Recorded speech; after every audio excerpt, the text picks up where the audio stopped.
All right, what's going on, Transformers fans? Today we've got MS-06 Cool Peak. This is the 6th part of this set for the Radiatron Combiner. We are going to open this guy up, figure out how he looks, how he works, how he feels, transform him into an arm, and then attach him to that big figure over in the back there. In the next episode, we'll do that final combiner review. So this will be the final part before we look at the combine mode. So let's look at this box here. He's looking all right. Probably the strangest looking of the train cars, I would say. Maybe Iron Arm's a little bit more strange, but this one's looking all okay. The colors aren't amazing, but this actually looks like a legitimate train. I'm 100% okay with how he looks. There's that side view, and onto the back. He's got a pretty decent backpack look. I feel that really actually fits well. The arm is looking pretty sweet. I like how they put the top of the train there on the side, looking like a big fist. Also has one of the wings going on, just looking pretty stellar there. This will be a pretty cool set, and I think we're gonna have a fun time playing around with Cool Peak. Hopefully he's as good to transform as Greenline was, because Greenline was fantastic for the series. Then we'll slap on that arm and take a look at the Mega Guy in the next episode, so stay tuned for that. For now, let's get into the box. Okay, so here Cool Peak is out of the box, but first off, let's look at what came with him. So first is this wing thing, big shoulder cannon. I don't know what these are, I'm pretty sure they're wings. They just kind of looks like a gun there, so I could see it being a shoulder cannon, you know? But it is, I believe, a wing mechanism for train form. We've got ourselves his unique gun. I like that each of the guns is a little bit unique, a little bit stylized for the character, but they all look similar enough that they really fit in with the design. Looking pretty sweet there. And he's got himself his little train connector to be able to connect to all of the other train bots with their magneticness. That is pretty sweet. And we'll have to eventually check out how this whole train goes together into one long train, but that'll be for a different video. All right, coming in to Cool Peak himself, head-wise, pretty great articulation. I actually found out Greenline does similar if you pull this little section up. So there's a little pivot point, and if you pull it all the way up, you get quite good articulation there on his head to be able to look around, but it also kind of wobbles a bit, and you do want to set that thing down. This one's a little bit stiff, so we won't do that right now because we will need it for the transformation. It'd be nice to have it up, but that does pop down, and then it limits his movement a little bit more, but doesn't have this huge kind of gap there on the next segment. All right, so he's feeling like he's pretty much the exact same sculpt as Greenline was. I'm not really feeling any significant differences in his design. Everything feels pretty similar, so I assume that's gonna go pretty much the same way. So we got that full all the way around rotation. This segment goes up. Oh, it got stuck there though. There we go. So arms go all the way up very nicely. This can unpeg, which would end up doing that, or if you leave it pegged in, you can stick to that. So it's a little bit looser than I would like this peg here, because I would like to be able to raise the arm without worrying about unpegging that, but you get what you live with what you get. Hands wise, we got that full 2-part finger articulation on the main fingers, which is just great.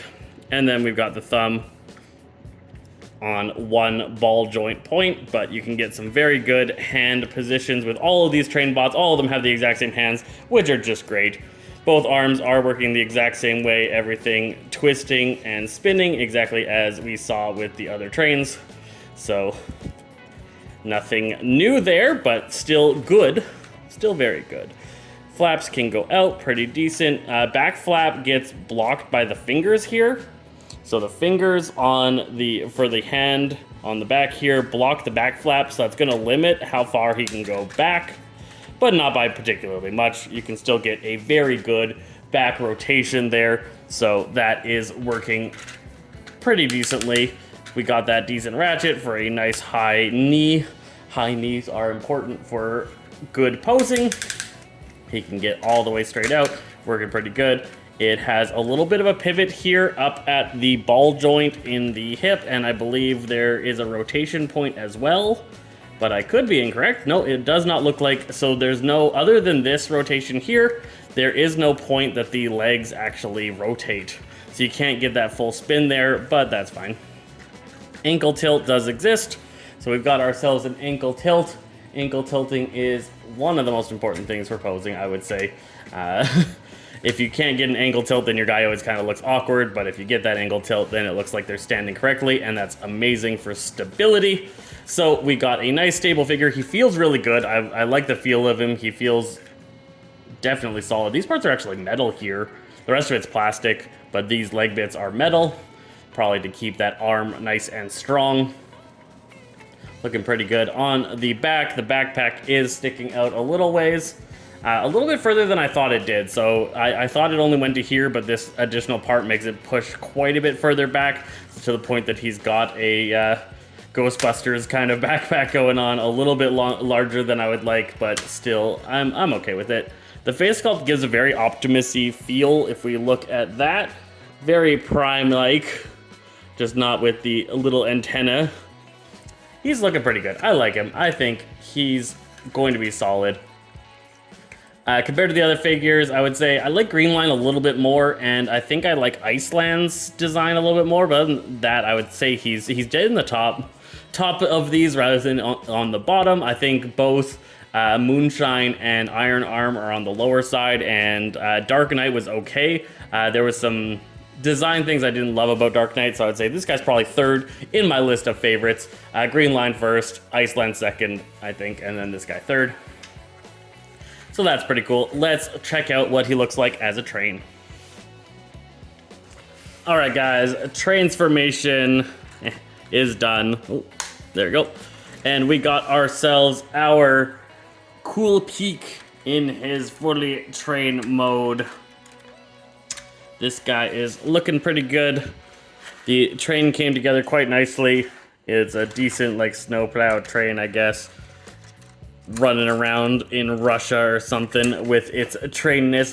Comes together quite well. There's a couple of points. Mine is a little bit stiff in that I need to reclip down, and you'll notice this too in a couple of spots. As you're putting things together, other things unpeg. That one is very stiff.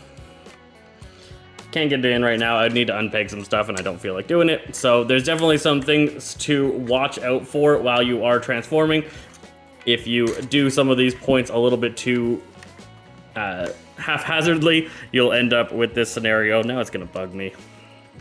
Okay, it's fine. You got yourself your train. You gotta remember to flip up these little things here. They are a pain to flip up, but they block the actual wheels from collapsing, so you don't get the collapsed wheel syndrome and the train not actually working. So overall, I would say he is a pretty decent combiner piece. I think the train mode comes together quite well. I think his humanoid mode is definitely top tier. So awesome train, looking pretty good. I like it. Let's check him out in his arm configuration. All right, there he is in his hand mode.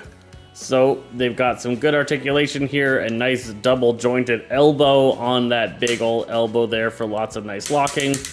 We've got ourselves our shoulder blades here, so double shoulder blades looking pretty cool. He can bend his arm. The only issue is that the hand keeps popping out. It has a locking mechanism that doesn't seem to work particularly well. If you guys have any tips and tricks for me on how I can make this work a little bit better, can you mention those in the comments and just be like, hey, if you did this, that hand would stay in. Because right now it locks in and then this thing's supposed to lock shut. It's a complicated process to get it to happen, and mine just pops out almost instantly every time I do it. So that is my biggest complaint about the hands. Both the hand bots, I found this was a problem with Greenline and here with Cool Peak. But we live with it. It'll work for now. I'll figure it out a little bit better in a bit. So there is hand mode. He's got good articulation in the fingers. They can separate. They have 3 joints in them, or yeah, three moving segments in them, which is awesome. Lots of good posability. This figure is going to be an absolute beast, and I am loving it. So stay tuned for our next episode. We're going to attach this onto the Radiatron, and then we're going to take a look at that full combiner. So stay tuned for that, and let me know what you liked about this particular bot in the comments below.